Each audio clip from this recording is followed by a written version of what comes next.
Hello everyone, ये GK का 88वां part है और 87 पार्ट हम लोग कंप्लीट कर चुके हैं। एक बड़ा पार्ट आपका पीसीएस और ग्रुप सी के लिए एक बेस आपका तैयार हो चुका है।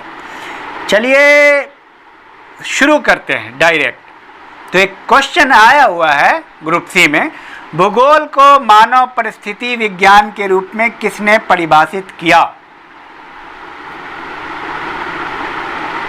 सही उत्तर है बैरोज। बैरोज। और बैरोज के बारे में आपको बताऊं कि अमेरिकन भूगोलवेत्ता हैं हर्नल एच बैरोज 1877 से 1960 तक ने भूगोल को मानव परिस्थितिकी विज्ञान के रूप में परिभाषित किया। यह क्वेश्चन आया है। ये विचार उन्होंने 1922 में दिया। उनके अनुसार भूगोल उन क्रियाओं और समायोजन पर फोकस करता है जो मानव अपने जीवन को सुगम बनाने के लिए पर्यावरण से करता है। परिस्थिति पर वो ज़्यादा जोर देते हैं, सिचुएशन पे। तो नेक्स्ट क्वेश्चन इसी से रिलेटेड में पूछता, मानव भूगोल का, ह्यूमन ज्योग्राफी का जनक कौन है? 5 सेकंड में उत्तर करते रहें continue. Frederick Ratzel. Frederick Ratzel Germany के हैं। राज का जैवीय विकास सिद्धांत, ऑर्गेनिक इवोल्यूशन का प्रतिपादन किसने किया? Frederick Ratzel.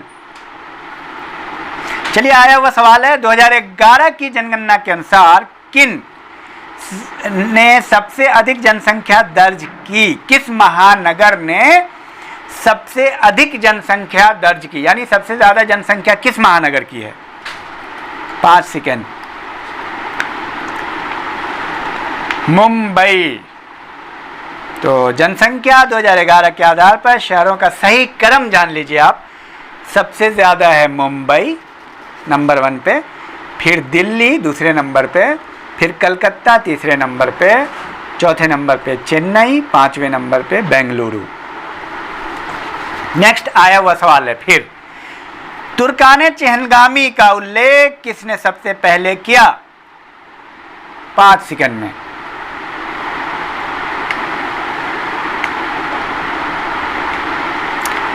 इसका उल्लेख तबकाते नासरी में सबसे पहले हुआ है।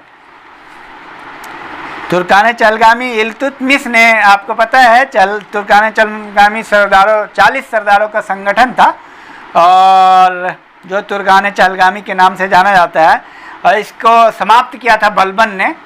मैं आपसे पूछने वाला था लेकिन हमने आपको बता दिया।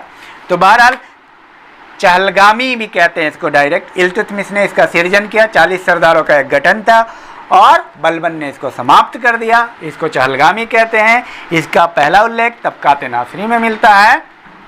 चलिए नेक्स्ट क्वेश्चन भी आया हुआ है। ये मुगल सैनिक व्यवस्था में मीर बख्शी का पद क्या था? क्या था मीर बख्शी? ये क्वेश्चन मैं आपको बता दूं, टॉप टू बॉटम हर एग्जाम में आ चुका है। मीर बख्श मुगल सेना का सेनाध्यक्ष को कहते थे। तो कुछ देख लेते हैं, मुगल काल में केंद्रीय अधिकारी क्या क्या कहलाते थे, विशेष पद के बारे में जानते हैं। वजीर, डैश दे के आप लिखिए, वकील को वजीर कहते थे। वजीर वकील को कहा जाता था। दीवान किसे कहा जाता था? दीवान। राजस्व विभाग का सर्वोच्च अधिकारी। मीरे सामा, आप लोग कमेंट बॉक्स में भी उत्तर करेंगे अगर जानते हैं तो, नेक्स्ट टाइम में उत्तर करेंगे। महल की दैनिक आवश्यकता की देख रेख। सामान का देख रेख ऐसे समझ लीजिए। सदरुस सुदूर। सदरुस सुदूर धार्मिक मामले में बादशाह का सलाहकार। काजी उन कुजात मुख्य न्यायाधीश। मीरे आतिश किसे कहा जाता था? शाही तोपखाने का प्रधान। साहिब तौजीह सैनिक लेखाधिकारी, दीवाने तन, वेतन एवं जागीर संबंधी मामले, दरोगे डाक, गुप्तचर विभाग का प्रमुख। तो इन सब में सबसे महत्वपूर्ण मीरे सामा, मीरे आतिश, दीवाने तन है, इस पर आप जरूर फोकस करेंगे। चलिए आगे, टोडा जनजाति का आवास कहाँ है? नीलगिरी। आप उत्तर करें 5 सेकंड में। वैसे नीलगिरी कहाँ है ये आप लिखेंगे, किस राज्य में है। और जान लेते हैं कौन जनजाति किस राज्य में रहती है। गोंड। गोंड कहाँ कहाँ रहती है आप बताएंगे और फिर मैं बताता हूँ। मध्य प्रदेश, छत्तीसगढ़, आंध्र प्रदेश, उड़ीसा। आप बताइए। डफला, बहुत महत्वपूर्ण है, डफला जनजाति अरुणाचल प्रदेश। आप बताइए। बोडो कहाँ रहती है? असम। मीजो, आसान है, बताइए। मिजोरम। मुंडा कहाँ रहती है? मुंडा जनजाति बिहार, झारखंड, उड़ीसा, बंगाल। जो जो स्टेट टच करती है आप उस पर ध्यान रखेंगे। नेक्स्ट, भील जनजाति कहाँ रहती है? मध्य प्रदेश, छत्तीसगढ़, महाराष्ट्र, राजस्थान। और इसी क्रम में आप बताएंगे सबसे बड़ी जनजाति भारत की कौन है, ये आप बताएंगे। और वीडियो को आप पूरा देखें, पूरे प्रश्नों को आप सुने। सुनने से भी आपको फायदा होगा। अगर आप नहीं लिख पाते हैं और सुनना पसंद करते हैं तो आप सुनते रहें, सुनते सुनते आप याद करें, पूरा देखा करें। नागा जनजाति कहाँ रहती है? नागा नाम से ही क्लियर है, नागालैंड। मीसा या मीणा, राजस्थान। आपको पता है मीणा जनजाति काफी एडवांस है, IAS PCS में इनका सिलेक्शन काफी होता है, राजस्थान। गारो खासी जयंतिया कहाँ रहती है?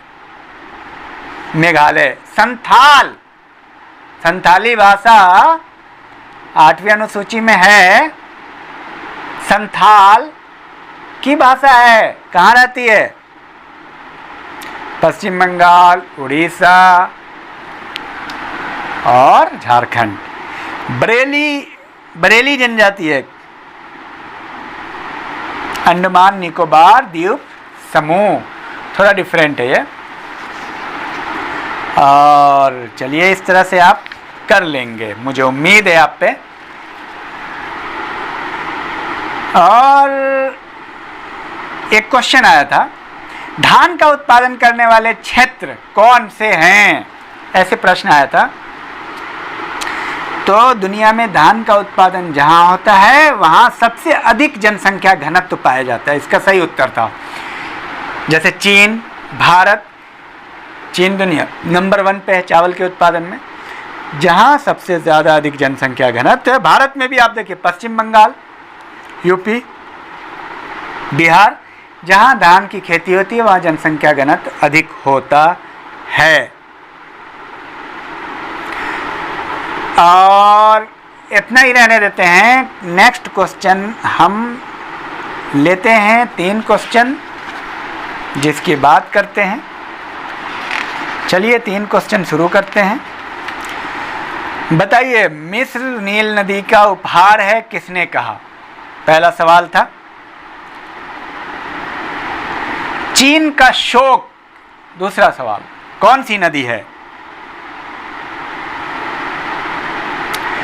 और तीसरा प्रश्न, पश्चिम बंगाल का शोक किसे कहते हैं? और चलिए, थैंक यू। ज़्यादा से ज़्यादा बच्चों को सबसे शेयर करें। और साथ में मैं आपसे ये कहना चाहूँगा कि आप अपना टेस्ट करें, प्रोग्रेस रिपोर्ट भी देखें। Thank you.